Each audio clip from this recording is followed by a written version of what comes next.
The antique jewelry box felt unnaturally light in my hands. Where Mum's pearl necklace should have been, there was nothing but empty velvet lining. My stomach dropped as I frantically searched through the remaining compartments, finding each one empty. That's when I noticed the edge of a paper tucked into the false bottom. A receipt from Preston's Antiques dated just last week. I'm Skylar. And until that moment, I thought I had a perfect marriage. Funny how one piece of paper can shatter everything you believe in. Gareth, I called out, my voice shakier than I intended. Can you come up here for a minute? I heard his heavy footsteps on the stairs, and he appeared in the doorway of our bedroom, looking annoyingly casual. What's up, babe? Care to explain this?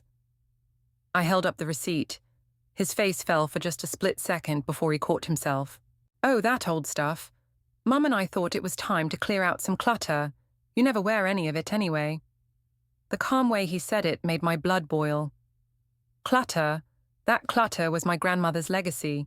Those pieces have been in my family for generations. Come on, Sky, don't be dramatic. We got good money for them, and Mum suggested, Your mother? I cut him off. What does Victoria have to do with my family's heirlooms? He shifted uncomfortably. Well, she helped arrange the sale. She knows the owner at Preston's. I started pulling open drawers, checking other hiding spots. Behind my winter sweaters, I found more receipts and my hands trembled as I unfolded it, a property agreement with both Gareth's and Victoria's names on it. What is this? I whispered, though I already knew. The document spelled it out clearly. Victoria was now co-owner of our house. It's just a precaution, Gareth said quickly. Mum wanted to help secure our future. You know how she is with financial planning. Our future? I laughed, but it came out more like a sob. Or her future in this house. You're overreacting, he said, reaching for the paper. I pulled it away. Don't. My voice was ice. Don't you dare tell me I'm overreacting when you've been selling off my family's treasures behind my back and signing away half our home to your mother. Sky, get out. When he didn't move, I raised my voice. Get out of this room right now, Gareth. I can't even look at you. After he left, I sat on the floor, surrounded by empty jewelry boxes and betrayal. My phone buzzed, a text from Victoria.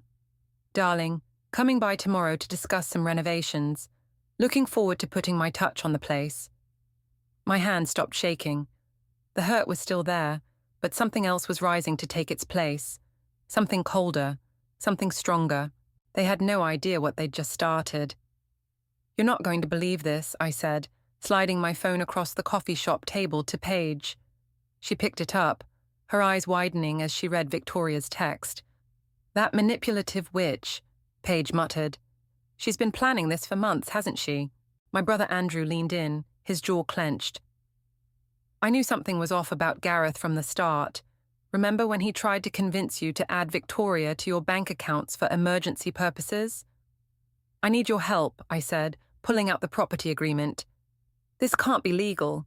They sold my family's heirlooms to fund this scheme. Paige, who worked in real estate, studied the document. Wait a minute. She pulled out her reading glasses. This is strange. The notary stamp. I know this office. They were shut down 3 months ago for fraudulent practices. My heart started racing. You mean, this whole document might be invalid, she said, excitement creeping into her voice. But we need proof of the fraud. Andrew pulled out his laptop. I can help with that. Remember my friend Ellie? She's a lawyer now, specializing in property law. Let me call her. While Andrew made the call, Paige grabbed my hand. How are you holding up, really? I took a deep breath. I'm angry, but I'm done crying. I want them to feel what it's like to lose everything they thought was secure. Ellie can meet us in an hour, Andrew announced, closing his phone. She says to bring every document we can find.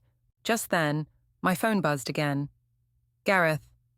Where are you? Mum's here. She's not happy you're not around to discuss the renovations. Good, I muttered, showing the others. Let them stew. Be careful, Andrew warned. Don't tip your hand too early. You need to play this smart. Paige suddenly sat up straighter. Oh my God, Skylar.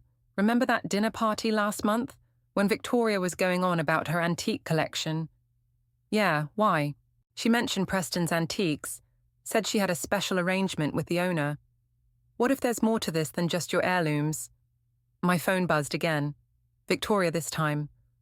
Darling, your absence is quite rude. Perhaps we need to discuss your living arrangements sooner rather than later. I showed the message to the others. Andrew's face darkened. She's threatening to kick you out of your own house. No, I said, a plan forming in my mind. She's giving us evidence. Every text, every threat, it's all ammunition. Paige squeezed my hand. We're with you, Sky. Whatever you need. Then let's go see Ellie, I said, gathering the documents. It's time to show Victoria and Gareth what happens when you underestimate the wrong person. As we left the coffee shop, I felt stronger than I had in days. They thought I was just going to roll over and take this. They were about to learn how wrong they were. Your husband's been busy, Ellie said, spreading documents across her desk. Look at these phone records. Dozens of calls between him and Preston's Antiques in the past month alone. I leaned forward, scanning the timestamps.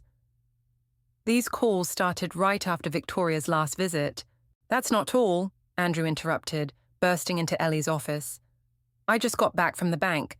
Remember that joint account you and Gareth opened for home repairs? It's been drained. My hands clenched into fists. How much? $40,000, all transferred to Victoria's personal account last week. Ellie's eyes lit up. That's unauthorized transfer of joint assets. We can use this. A knock at the door made us all jump. It was Paige, looking flushed with excitement. You guys need to hear this. She pulled out her phone and hit play. Victoria's voice filled the room. Don't worry, darling. Once we get her out, we can sell this place and split the profits. She'll never prove anything. Then Gareth's voice. I don't know, Mom. Skylar's not stupid. Please, she trusted you with her family's jewelry, didn't she? Besides, I've already lined up a buyer. I felt sick. When did you record this? Just now, Paige said. I was at Preston's asking about recent sales, and they were in the back room. They didn't see me. Ellie was already typing. This is perfect. In most states, recording in a public place is legal. We can use this. My phone buzzed. Gareth again. Where are you staying? Your clothes are still here. Don't answer, Andrew advised. Let him sweat. Wait, Ellie said, pulling up another document. This is interesting. The notary who signed the property agreement. She's willing to talk. Says Victoria threatened her job if she didn't cooperate. We need to move fast, I said. Victoria's already talking about selling the house. First, Ellie held up a hand, we need to secure your remaining assets.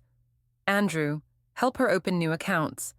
Paige, get me everything you can on Preston's Antiques. I want to know if they're licensed to handle estate sales. What about me? I asked. You, Ellie smiled, need to go home and act normal, but wear this. She handed me a small recording device. The more evidence we get, the stronger our case. As I stood to leave, my phone buzzed one final time. A text from Victoria. Darling, I've picked out new curtains for the master bedroom. Do stop by tomorrow to collect your things from it. I showed the others the message. Andrew swore under his breath. Paige looked ready to fight, but Ellie just smiled. Perfect, she said. She's getting cocky, and cocky people make mistakes. I clipped on the recording device. Tomorrow is going to be interesting. The thing about property law, Henry explained, spreading out papers on his kitchen table, is that it's all about documentation. And your mother-in-law made a crucial mistake. I'd known Henry since college, and his transition from real estate agent to property lawyer couldn't have come at a better time. What kind of mistake? She filed the co-ownership agreement without proper title insurance verification. Plus, he grinned, sliding over a document, there's this little clause in your original deed. Before I could read it, my phone rang. Victoria's name flashed on the screen. Henry nodded encouragingly, and I hit record. Hello, Victoria. Darling, where are you? I'm at the house with the interior designer. You're what? I kept my voice level, remembering Ellie's advice about gathering evidence. Oh, don't be difficult. Since you've been absent, I've taken the liberty of starting renovations. The master bedroom is being repainted as we speak. Henry's eyebrows shot up as he listened. That's breaking and entering, Victoria. You don't have permission to be in my house. She laughed, the sound grating. Darling, I'm a co-owner now. I don't need permission. Though speaking of breaking things, some of your mother's china might have been accidentally damaged during the move. My hand tightened on the phone. What move? Well, we had to clear space for the new furniture. Your things are in storage. Somewhere. I'm sure Gareth has the details. Henry was already writing notes, pointing at specific legal clauses. This is illegal, Victoria. You know that. What I know, her voice turned cold, is that you're becoming a nuisance. I've already spoken to my lawyer about having you legally removed from the property. After all, we can't have you interfering with the sale. The sale? Oh dear, did Gareth not mention? We've found a lovely buyer. They're very eager to close quickly. I met Henry's eyes. He nodded, mouthing, "Keep her talking." You can't sell the house without my signature. Actually, with the power of attorney Gareth signed over to me last week, I can do whatever I want. Now, do be a dear and stay away. The renovations are quite messy and we wouldn't want any accidents. The line went dead. Henry was already dialing. Ellie? It's Henry. Get down to the courthouse now. We need an emergency injunction. She just admitted to unauthorized entry, property damage, and threatened physical harm. Plus, I've got something better. The original deed has a heritage property clause. They can't sell without historical society approval. I slumped in my chair, shaking. Hey. Henry touched my arm. We've got her. That recording, plus the heritage clause. Victoria just handed us everything we need. My phone buzzed with a text from Gareth. Mom says you're being difficult. Don't make this harder than it needs to be. I showed Henry the message. He smiled grimly. Perfect. More evidence. Now, let's go meet Ellie at the courthouse. It's time to turn the tables. I was grabbing the last of my documents from the house when Gareth's car pulled into the driveway. My heart raced, but I forced myself to move slowly, deliberately, just as we'd planned. What are you doing? He burst through the door, Victoria close behind him. Just collecting some papers, I said calmly, slipping the recording device deeper into my pocket. Victoria's eyes narrowed. You shouldn't be here. We had an understanding. Did we? I turned to face them. Like the understanding about my family's heirlooms? Or the one about selling my house? Our house, Victoria corrected, moving closer. And speaking of understandings, I understand you've been meeting with lawyers. I kept my face neutral. Have I? Don't play games, Gareth snapped. Someone from the Historical Society called. Said they received an inquiry about the property's heritage status. How interesting. I tucked a folder under my arm, watching Victoria's face redden. Listen here, you ungrateful little... Victoria started, reaching for the folder. Don't touch me, I stepped back. Everything you do and say is being documented. That made them pause. Gareth's face paled slightly. What's that supposed to mean? Before I could answer, a sharp ring cut through the tension. Victoria grabbed her phone, turning away to answer it. Her spine stiffened as she listened. What do you mean the sale's on hold? She hissed into the phone. No, I don't care about heritage property laws. Fix it. While she was distracted, Gareth moved closer. Sky, please. Whatever you're doing, stop. Mom's just trying to help us. Help us? I laughed softly. By stealing my inheritance? By threatening me? Nobody's threatening. The renovations are quite messy and we wouldn't want any accidents. I quoted Victoria's words back to him. Ring any bells? His eyes widened. You've been recording us? Smart girl. Victoria spun around, her phone clutched tight. But not smart enough. We still have the power of attorney. We can still... The one Gareth signed last week? I pulled out a document. This power of attorney? They both stared at the paper, then at each other. That's impossible, Victoria whispered. It was in my safe. You mean the safe in your study? The one with the combination set to Gareth's birthday. I smiled. You really should be more creative with your passwords, Victoria. You broke into my house, she sputtered. No, I corrected her. I made a copy before you broke into mine. My phone buzzed. A text from Ellie. Injunction granted. Police on their way. Now, I said, heading for the door, I suggest you both leave. Your illegal renovations are about to be interrupted. This isn't over, Victoria called after me. I turned back one last time.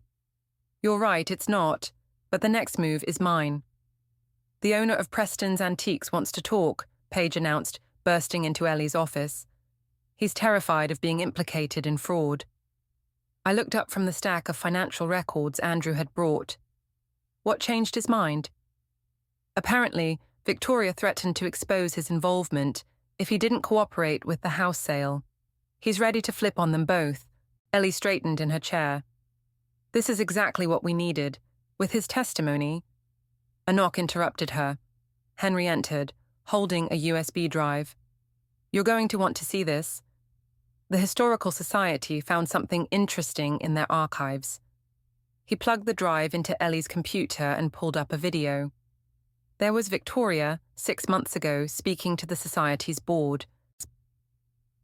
And as the property's future owner, I can assure you the historical elements will be preserved. Victoria's recorded voice filled the room. My daughter-in-law has already agreed to transfer ownership. That lying, I started, but Ellie held up her hand. Wait for it. On screen, Victoria produced a document, my supposed consent to the transfer. The date caught my eye. I was in the hospital that day, I whispered, getting my appendix removed. Exactly, Henry grinned. She forged your signature while you were in surgery. The Historical Society keeps video records of all proceedings. This is fraud, clear as day. My phone buzzed. A text from an unknown number. Your grandmother's pearl necklace is safe. Victoria made me hide it, but I can't live with the guilt. Margaret at Preston's. The pieces aren't sold. I showed the others the message. Better than that, Paige said. I bet Margaret can prove Victoria was planning this whole thing from the start. Ellie was already dialing. Margaret, this is Ellie Jones, Skylar's attorney. Would you be willing to make a formal statement? While she talked, Andrew pulled me aside. There's something else. I found irregularities in Gareth's business accounts. He's been embezzling money to fund Victoria's schemes for years. How much? Enough to put him away for a long time. Ellie hung up the phone. Margaret's coming in tomorrow morning. She's bringing documentation of every transaction, plus emails from Victoria dating back months. And the heirlooms? I asked. Safe in the store's vault. Victoria never actually sold them. She was keeping them as leverage. I sat down, overwhelmed. So we have them on fraud, embezzlement, forgery, and theft, plus breaking and entering, illegal property transfer, and attempted extortion, Henry added. The DA's going to love this case. My phone buzzed again. Gareth, we need to talk, alone, please. He's scared, Andrew observed. Good, I said, showing Ellie the message. Should I meet him? She smiled. Yes, but not alone. I think it's time for a proper confrontation, with witnesses, cameras, and the police on speed dial. Tomorrow, then, I nodded. Let's end this. The final pieces were falling into place. Tomorrow, Victoria and Gareth would learn exactly what their greed had cost them. The look on Victoria's face when she walked into my house and saw the police officers was priceless. Gareth followed behind her, stopping short when he spotted Ellie and Henry standing beside me. What is the meaning of this? Victoria demanded. Mrs. Thornton, the lead detective, stepped forward. We have some questions about certain financial transactions and property dealings. This is ridiculous, she scoffed. We have legal ownership. Of what? I interrupted, nodding to Margaret from Preston's Antiques, who emerged from the kitchen. The house you tried to steal, or the family heirlooms you tried to use as leverage. Gareth's face went white. Margaret, what are you doing here? Telling the truth, Margaret said, her voice shaking but firm. About how you and your mother forced me to hide Mrs. Perry's jewellery, about the forged documents, everything, Victoria's composure cracked. You stupid woman, we had a deal. The only deal, Ellie stepped forward, was the one you made with the Historical Society. The one where you forged Skylar's signature while she was having surgery. You can't prove, Victoria started. Actually, Henry pressed play on his laptop, showing the Society's video. Victoria watched herself on screen, her face growing paler by the second. The detective moved closer. We also have evidence of embezzlement from your son's company accounts. Gareth lunged forward. You promised nobody would find out about that, Mom. You said you'd handle everything. Shut up, Gareth, Victoria hissed, but it was too late. Handle it like you handled my family's treasures, I asked, as Paige and Andrew brought in the boxes of recovered jewelry from Margaret's car. Or like you handled the illegal property transfer. You ungrateful little... Victoria stepped toward me, but an officer blocked her path. Mrs. Thornton, please keep your distance. We have record of your threats against Mrs. Perry. Threats? Gareth looked confused. Mum, what threats? I played the recording of our last phone call. Victoria's voice filled the room. We wouldn't want any accidents. Cuff them, the detective ordered. Victoria Thornton, Gareth Thornton, you're under arrest for fraud, embezzlement, theft, and attempted extortion. As they were led away, Victoria turned back. This isn't over, Skylar. You have no idea who you're dealing with. No, Victoria. I held up the property deed with the heritage clause. You had no idea who you were dealing with. The house stays with me, the heirlooms stay with me, and you. I smiled. You get to explain to a judge exactly how you thought you'd get away with all of this. The door closed behind them. Ellie squeezed my shoulder. You did it. We did it, I corrected, looking at everyone who had helped me. Andrew checked his phone. The DA's already processing the charges. They won't be getting out on bail. I walked to the window, watching the police cars pull away. It was over. Finally, completely over. Guilty on all counts, Ellie announced, walking out of the courthouse with me. Victoria got 8 years. Gareth got 5. The judge wasn't exactly impressed with their attempts to blame each other. The autumn breeze carried the scent of fallen leaves as we descended the steps. My grandmother's pearl necklace felt warm against my skin, the first time I'd worn it since recovering it from Preston's. How does it feel? Paige asked, joining us with Andrew and Henry. Like justice, I said, touching the pearls. But also, Andrew prompted, like I can finally breathe again. Does that make sense? Henry nodded. Perfect sense. Speaking of breathing, the Historical Society approved your renovation plans. They're excited about your idea to turn the East Wing into a community art space. They should be, Paige chimed in. It's exactly what this neighborhood needs. My phone buzzed, a message from Margaret. The last box of heirlooms is ready for pickup. Thank you for not pressing charges against me. Starting fresh at a new job next week. You did the right thing there, Andrew said, reading over my shoulder. She came forward when it mattered. Everyone deserves a chance to make things right, I replied, thinking of the letter Gareth had sent from prison. Full of apologies, I wasn't ready to accept, but could at least acknowledge. So, what's next? Ellie asked, as we walked toward the parking lot. First, I'm hosting a proper dinner party. With all of you. I smiled at my support system, my real family.